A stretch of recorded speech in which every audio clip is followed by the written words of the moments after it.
Pada materi ini, kita akan membahas bagaimana cara mengakses data yang kita simpan di repositori GitHub. Untuk itu, sudah dipersiapkan satu akun GitHub yang akan digunakan sebagai contoh, yaitu akun saya di sini. Nah, pada akun GitHub ini, saya sudah menyiapkan satu repositori bernama datatest. Di dalam repositori itu sudah saya siapkan dua buah folder, yaitu input dan output. Jadi, nanti kita akan membuat program yang membaca file dari input, kemudian data file tadi kita olah dan menyimpan hasilnya di output. Nah, kita perhatikan pada folder input di sini ada dua buah data bertipe CSV. Data ini bisa teman-teman lihat ya dengan cara mengklik seperti ini. Nah, kita lihat untuk data MHS CSV strukturnya sama seperti contoh-contoh kasus sebelumnya.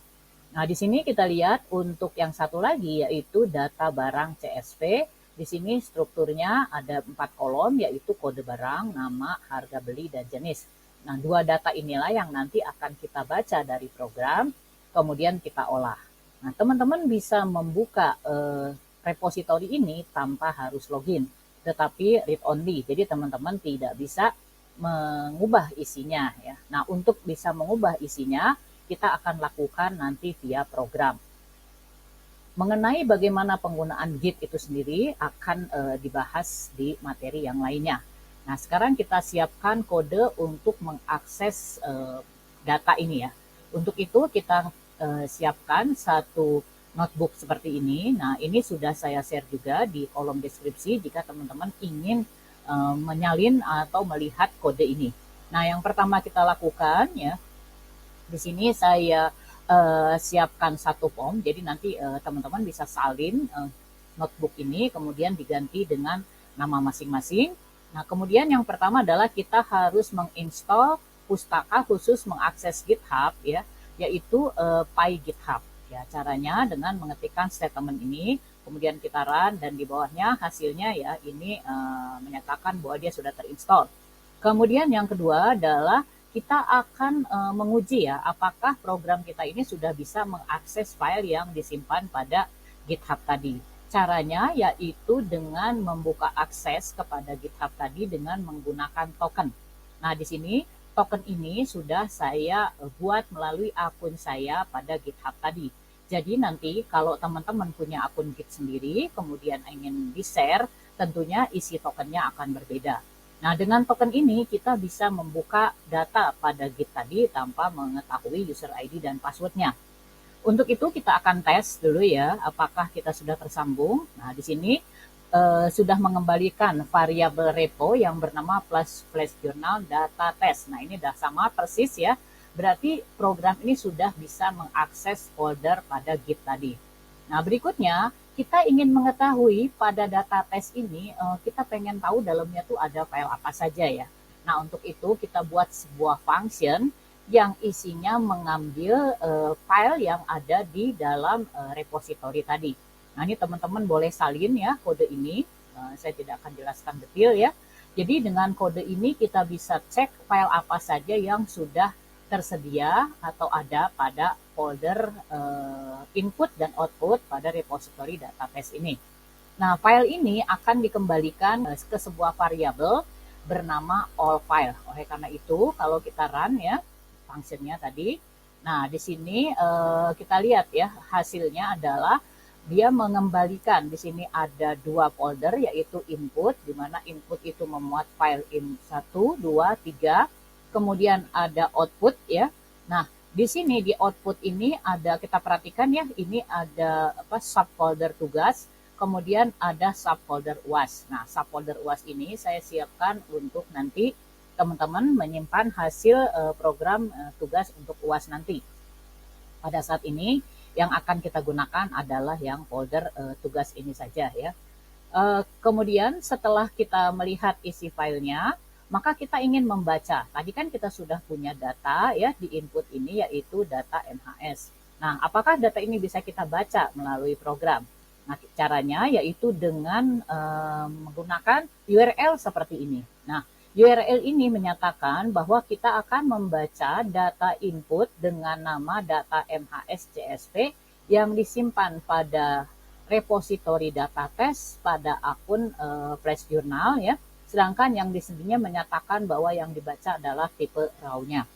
Oke, secara singkat nanti teman-teman tidak usah merubah ini karena kita akan menggunakan data yang sama ya pada tugas ini. Baik, kita coba run ya.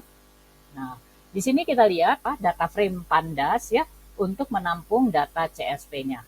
Nah, di sini kita lihat data mahasiswa data MHS CSP tadi sudah kita tampung pada sebuah data frame bernama data input. Nah, di sini kita lihat ya hasilnya sama kan seperti ini ya. Nah, untuk data yang kosong di sini digunakan NaN ya, not a number. Nah, selanjutnya sama seperti contoh-contoh sebelumnya, yaitu kita akan menghitung misalnya nilai akhir dan lain-lain. Nah, pada contoh ini kita akan mengerjakan satu kolom saja, yaitu nilai akhir saja. Nah, untuk itu kita harus mengantisipasi kolom-kolom yang kosong seperti ini. Jadi langkah pertama adalah kita ingin memeriksa apakah elemen tugas tadi itu berisi none. Nah, kita lihat ya, ini contohnya Doni. Doni ini TGS 1-nya itu none. Nah, ini kita bisa gunakan function bernama isNone. Nah, isNone ini bisa kita gunakan kalau kita menggunakan pustaka NumPy seperti ini ya. Jadi caranya kita import NumPy, kemudian kita panggil function isNone, kemudian elemen apa atau variabel apa yang akan kita cek ya. Contohnya ini kalau log 4 itu kan Randy ya. Nah, Randy itu tugas satunya itu tidak none ya. Jadi nanti di sini hasilnya adalah not null ya. Jadi kan ini akan dicek ya apakah isi yang mau diuji ini none atau bukan ya. Kalau dia bukan none ya, maka dia akan mengembalikan statement ya atau print not null ya pesannya. Sedangkan kalau dia none nanti akan kita replace dengan angka 0. Nah, ini kita cek saja dulu ya. Nah, ini kan not null ya. Karena baris keempat itu kolom tugasnya itu ada isinya. Tapi kalau kita ganti sama baris ketujuh ya, misalnya kita ganti sama baris ketujuh. Nah, seperti ini. Kemudian kita run. Oke. Nah, di sini akan mengembalikan 0 ya karena baris ketujuh kolom TGS 1 itu memang value-nya none. Jadi fungsi inilah yang nanti akan kita pakai untuk mengecek apakah data pada kolom-kolom tugas 1, tugas 2, tugas 3 ini berisi none atau tidak. Nah, untuk itu kita replace nih. Kalau tadi ini kita cuma ngetes ya, ini cuma ngetes aja. Sekarang kita buat function. Nah, karena ini function ya, berarti kita akan gunakan ya masukannya yaitu baris. Artinya saya pengen ngecek data untuk baris yang mana. Nah, kalau tadi kan kita panggil functionnya kan seperti ini ya. Tadi, nah di sini kan seperti ini. Lognya ini kan adalah lokasi dia ada di indeks keberapa. Nah, sekarang indeks itu diubah di sini menjadi baris ya. Nah, jadi nanti kita bisa panggil check isNone ini untuk baris yang mana. Oke. Nah, di sini karena ada 3 variabel yang mau kita cek, yaitu tugas 1, tugas 2, tugas 3, kita siapkan 3 variabel penampung ya, yaitu cek TGS 1 sampai cek TGS 3. Yang kita lakukan adalah kita mengecek apakah TGS 1 atau 2 atau 3 ini is none atau bukan. Ya, kalau dia is none berarti dia akan true ya. Nah, kalau true artinya si data tersebut di dalamnya itu berisi not a number. Oleh karena itu akan kita replace dengan nilai yang baru yaitu 0. Nah, tapi kalau dia false berarti si field itu tadi tidak kosong ya atau tidak not a number, ada angkanya. Maka angka itulah yang akan kita isikan pada variabel tugas tersebut. Nah, ini kita lakukan untuk tugas 1, tugas 2, dan tugas 3. Setelah itu kita ingin menghitung rata-ratanya, yaitu dengan cara menjumlahkan tugas 1 sampai tugas 3 dibagi 3. Kemudian kita akan simpan hasilnya pada variabel rata dengan cara yaitu mengambil rata-ratanya dan membulatkannya ke 2 angka di belakang koma. Nah, kemudian kita cek function ini, kita kembalikan semuanya yaitu tugas 1, tugas 2, tugas 3, dan ratanya. Ini nanti akan dibaca oleh program untuk menghitung rata-rata. Oke, kita running dulu. Oke, nah sekarang kita cek nih ya, apakah function ini sudah berjalan. Jadi kita coba cek fungsi ya. kita coba masukkan untuk baris ketujuh. Nah, kita lihat ya, baris ketujuh itu tugas satunya 0, tugas 2-nya 0, tugas 3-nya ada, rata-ratanya sekian. Kita cek datanya ya, baris ketujuh. Nah, tugas satunya nggak ada, tugas 2-nya nggak ada, tugas 3-nya ada. Jadi di sini rata-ratanya tetap bisa kita hitung karena kita sudah mereplace yang tugasnya tidak ada nilainya tadi dengan nilai 0 ya. Nah, di sini sudah ya, maaf tadi. Nah, ini sudah kita cek ya, functionnya sudah berjalan. Nah, maka ini akan kita gunakan untuk menghitung nilai akhir. Karena nilai akhir akan kita hitung dari UTS, UAS, dan tugas. Nah, untuk itu kita siapkan sebuah array kosong bernama NA yang akan menampung nilai akhir untuk semua data yang di atas tadi ya. Oke, kita mula-mula I sama dengan 0. Kenapa? Karena kita akan gunakan I ini sebagai counter untuk mengetahui sekarang sedang di baris keberapa. Nah, untuk itu kita gunakan ya sebagai perpindahan barisnya, yaitu kita gunakan array name ya. Nah, jadi di sini kita tulis for row in data input name. Nah, di sini kita gunakan sebagai pemindah dari satu baris ke baris yang lain. Nah, di sini kita ambil ya isi datanya. Jadi yang pertama kita ambil NIM-nya, kita ambil dari kolom NIM, kemudian dari kolom nama, UTS, UAS. Nah, jangan lupa ininya kan berada pada baris ke I. Jadi kalau I-nya 0, ya mula-mula 0. Nanti di bawah di sini ada I ditambah ya, I sama dengan I plus 1. Jadi nanti berubah menjadi I1, I2 sampai selesai. Nah, di sini kita ambil semua NIM, nama, UTS, UAS. Nah, untuk rata tugas ya, di sini kita panggil functionnya dengan variabel rata TGS. Jadi rata TGS ini akan menampung output dari variabel check is none ini tadi. Nah, kita lihat kan function ini mengembalikan 4 nilai ya, yaitu 1, 2, 3, 4. Mengapa ada 4 nilai? Karena di returnnya memang ada 4 ya, 1, 2, 3, 4 gitu kan. Nah, di sini dia sudah mengembalikan 4 nilai, tapi kita hanya perlu yang rata-rata. Nah, rata-rata itu kan yang keempat ini ya. Kalau dihitung dari kiri kan dari 0 ya, berarti 0, 1, 2, 3. Maka yang kita ambil hanya rata TGS yang ketiganya saja. Nah, itu kita masukkan ke dalam sebuah variabel ya, bernama rata 2 TGS. Nah, setelah ini kita ambil, kita hitung ya nilainya itu, misalnya dengan rumus ya, 30% UTS, 40% UAS, dan 30% rata-rata tugas. Kemudian kita tambahkan nilai ini ya ke dalam array kosong tadi, yaitu dengan function append, dan sebelumnya kita bulatkan dulu ke 2 angka di belakang koma, supaya tampilannya itu tidak terlalu banyak ya koma-komanya. Oke, kita run. Ya, nah setelah ini kita cek apakah kita sudah bisa menghasilkan array NA ini tadi ya. Oke, kita cek. Nah, inilah isi NA-nya. Kita lihat dari data 1, 2, 3, 4, 5, 6, 7, 8, 9, 10 ya. Jadi sudah dapat semua nih. Dari mulai Diana sampai Wahyudin. Nah, setelah kita punya NA, NA inilah yang akan kita tambahkan ke data frame data input 1. Menambahkannya sederhana ya, statementnya cukup seperti ini. Jadi kita buatkan satu kolom baru ya, di data input 1 ya, yang bernama N akhir dan diisi dengan NA. Oke, supaya kelihatan bedanya, kita print dulu ya yang tadi, data input 1 yang awal ya. Di sini kita lihat data input 1 itu ya isinya hanya sampai TGS. Nah, kemudian kita tambah nih satu kolom baru yaitu N akhir ya. Kemudian di sini kita print lagi. Oke, kita lihat sekarang sudah ada N akhir. Nah, kita sudah punya data input yang sudah ditambahkan satu kolom baru hasil pengolahan data awal. Nah, data input 1 inilah yang nanti akan kita simpan ya. Jadi nanti ini akan kita kembalikan ke dalam repository, tapi akan kita simpan di folder output, subfolder tugas. Nah, ini nama datanya nanti kita bisa ubah-ubah ya. Di sini kan contohnya data nilai underscore XXX. Nah, ini sebagai contoh ya. Oke, nah jadi yang pertama kita lakukan adalah si data input 1 ini kan masih berupa data frame ya. Untuk itu harus kita konversi menjadi file CSV. tapi belum kita simpan ya, baru kita konversi saja. Nah, untuk itu kita siapkan penampung ya, penampung objek yang bernama data output 1. Jadi kita tulis data output 1, data input 1 to CSV.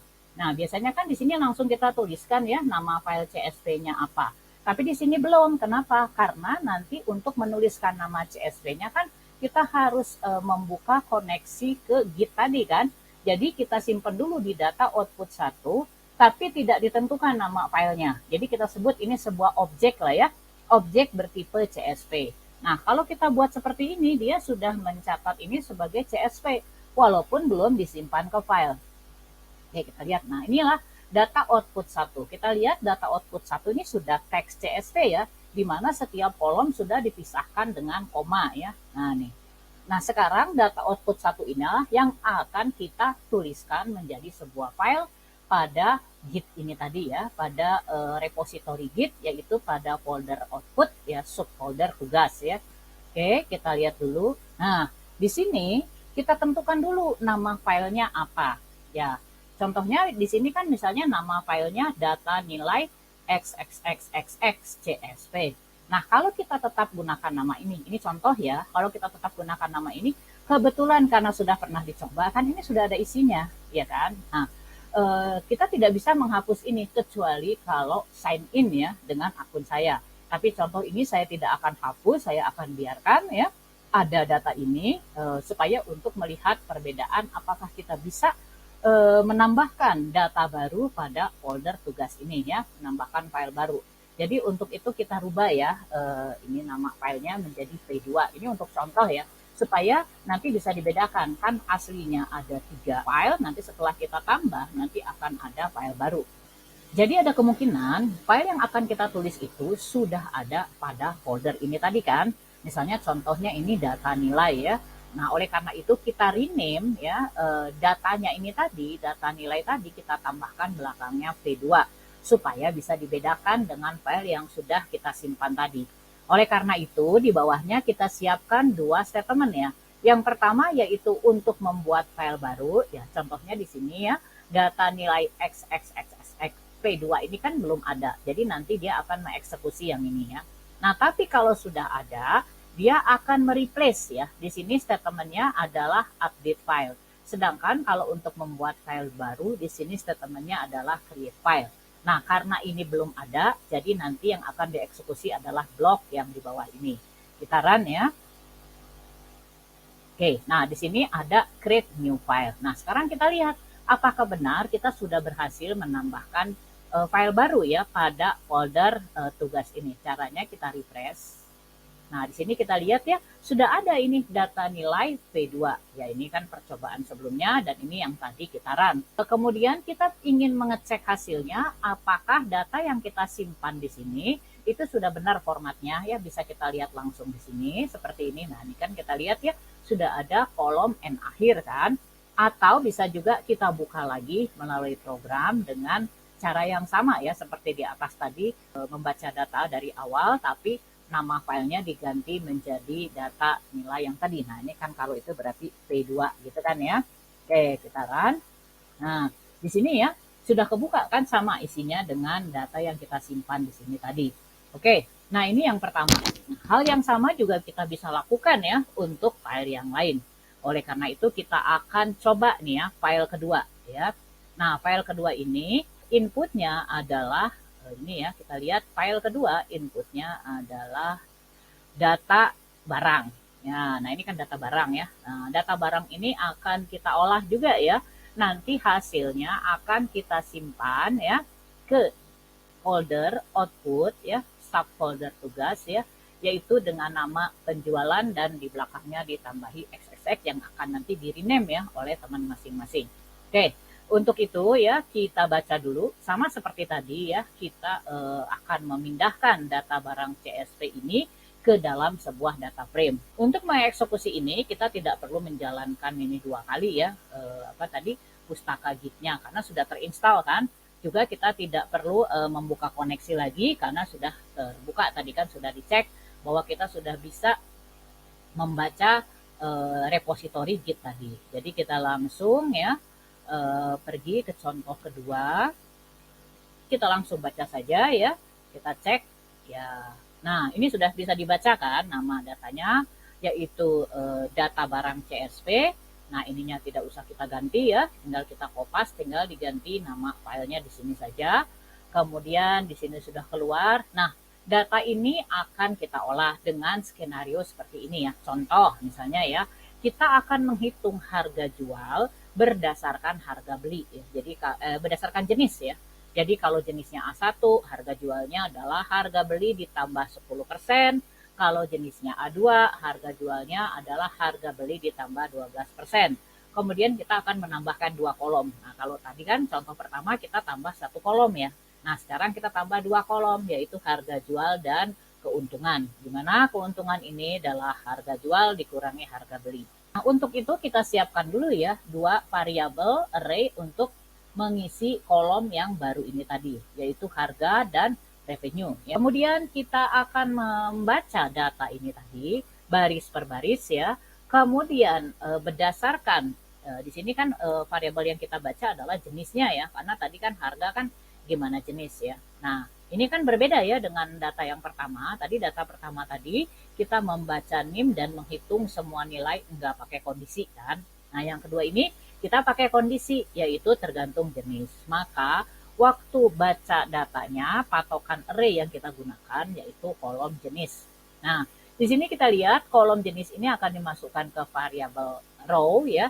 Di sini kan akan berisi misalnya jenis itu isinya A1, A2, A3 ya.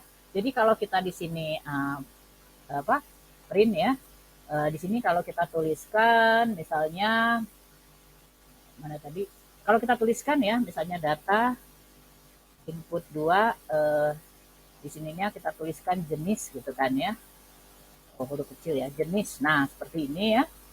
Maka dia akan menampilkan isi jenisnya saja. Oke ya, jadi ini sudah berupa array. Maka kalau kita baca jenis, dia akan baca apakah yang pertama A1, yang kedua A2, yang ketiga A1, dan seterusnya. Nah, inilah yang dibaca, kemudian dipindahkan ke variabel row. Kalau row-nya A1, maka kita buat pengalinya 1,1. Mengapa? Kan ini dinaikinnya 10% ya. Nah, kalau row-nya A2, pengalinya adalah 1,2. Karena harganya mau kita naikin 12%. Nah, berikutnya kita baca harga beli. Ya. Karena ini akan dihitung ya. Harga beli ini kita konversikan dulu ke integer ya. Nah, ini berbeda kan dengan yang tadi. Kalau yang tadi kita lihat ya, ini juga dikonversi waktu baca nilai ya. Bentar ya. Nah, ini juga sama ya, kan tuh dikonversi ya, integer seperti itu. Oke, setelah itu kita baca tadi, kemudian kita simpan dia di harga beli, kemudian kita hitung harga jual berdasarkan harga beli dikali pengali. Nah, kan tergantung tuh. Kalau row-nya A1 berarti pengalinya 1,1 gitu kan. Kalau row-nya A2 pengalinya adalah 1,2. Kemudian kita bulatkan ke 2 angka di belakang koma ya.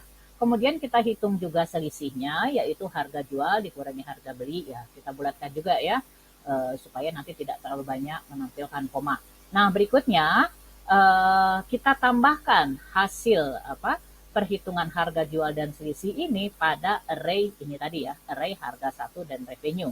Oke, kita run ya. Kita pengen tahu nih, sudah berhasil belum ya ngitung tadi harga dan revenue. Nah, untuk ngeceknya bisa kita ketik di sini ya, misalnya print harga 1, misalnya apakah dia sudah benar ya ngitungnya. Nah, di sini kita lihat. Nah, ini adalah harga yang sudah harga jual ya, yang sudah dinaikkan berbeda-beda tadi tergantung pengalinya. Ada yang dinaikkan 10%, ada yang dinaikkan 12%. Nah, kalau ingin tahu revenue ya tinggal diganti saja ini ya, revenue. Nah, di sini kita bisa lihat ini adalah selisih antara harga jual dikurangi harga beli. Oke, selanjutnya kita tambahkan dia pada data frame input 2 tadi ya, data input 2. Caranya kan tinggal dibuatkan judul kolom barunya, yaitu harga jual dan keuntungan, serta kita assign lah dia dengan array yang sudah kita buat tadi ya, yaitu harga 1 dan revenue. Oke, kalau kita run, nah sekarang data input 2-nya sudah bertambah 2 kolom. Nah, ini kan sudah ada harga jual dan keuntungan. Kalau tadi sebelumnya kan data jualnya itu, data input 2-nya itu hanya 1, 2, 3, 4. Sekarang dia sudah jadi 6 kolom ya, 1, 2, 3, 4, 5, 6. Selanjutnya sama seperti contoh pertama tadi, akan kita tulis juga harga file data ini ya, data input yang sudah kita olah ini menjadi file CSV dan akan kita simpan pada folder output subfolder tugas ya. Caranya kita buat juga objek untuk menampung file CSV-nya, yaitu dengan cara mengkonversi ya data frame, data input ini menjadi format CSV dan disimpan pada objek data output 2. Kita run ya. Nah, ini kan sudah keluar nih ya, data output 2. Jadi data output 2 ini adalah format CSV, tapi belum disimpan ke file. Dia baru ada dalam program kita. Nah, untuk dia bisa disimpan ke file ya, kita sama seperti tadi, kita siapkan dulu nama filenya. Nah, di sini nama filenya contohnya adalah penjualan XXX. Nah, sama seperti tadi, karena penjualan XXX ini sudah ada ya, jadi saya akan rename. Ya, saya akan rename ini menjadi V2 ya. Nah, jadi biar kelihatan nanti ada penambahan file baru pada repository Git tadi. Jadi selanjutnya sama seperti tadi, kalau dia sudah pernah ada maka akan di replace ya, tapi kalau belum ada maka akan dibuat file baru. Oke ya. Nah, di sini sudah dibuatkan file baru, kita bisa cek hasilnya di sini. Nah, di sini sudah ada ya penjualan versi 2. Jadi di sini yang tadi sudah kita coba ya, data nilai V2 dan penjualan V2. Nah, kurang lebih seperti ini cara kita mengakses data yang kita simpan pada repository GitHub yang sudah di-set public ya, tentunya oleh pemilik akunnya. Selanjutnya nanti bisa dicoba ya bagaimana misalnya mengolahnya, misalnya kita bisa tambah kolom baru sesuai keperluan. Sama seperti tadi ya, untuk yang nilai juga di sini kita bisa tambahkan misalnya grade atau status lulus tidak lulus dan seterusnya. Jadi pada prinsipnya Yara membacanya, yang pertama di sini harus memasang pustaka untuk Git. Tadi kan kita sudah pasang pustaka untuk Git. Nah, yang ini tadi ya, ini yang pertama ini. Kemudian yang kedua harus memiliki token ya untuk mengakses repository tadi.